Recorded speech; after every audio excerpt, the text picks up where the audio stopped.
પાટણની સુદામા ચોકડીથી રાજપુર સુધીનો રોડ બિસ્માર હાલતમાં જોવા મળી રહ્યો છે.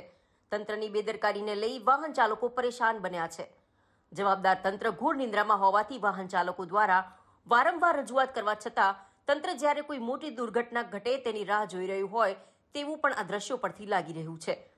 પાટણથી ગોજારિયા સુધી 4 લેન હાઈવે રોડનું કામ પૂર્ણતાના આરે છે, ત્યારે પાટણથી ચાણસ્મા તરફ સુદામા ચોકડીથી રાજપુર સુધી રોડનું કામ બાકી હોવાના કારણે દરરોજના નાના મોટા હજારો વાહનો પસાર થતા હોવાથી લોકો પારાવાર મુશ્કેલીઓનો સામનો કરી રહ્યા છે.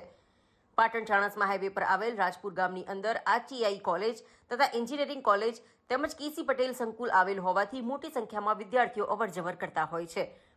તદુપરાંત પાટણ જિલ્લા મથક હોવાથી મોટા પ્રમાણમાં વાહનો પસાર થાય છે, ત્યારે સુદામા ચોકડીથી રાજપુર સુધી રોડની હાલત મગરના પીઠ સમાન હોવાથી વાહન ચાલકો માટે માથાના દુખાવા સમાન સાબિત થઈ રહી છે. ત્યારે વાહન ચાલકોની ઉગ્ર માંગ છે કે સત્વરે સુદામા ચોકડીથી રાજપુર સુધી રોડની કામગીરી પૂર્ણ કરવામાં આવે.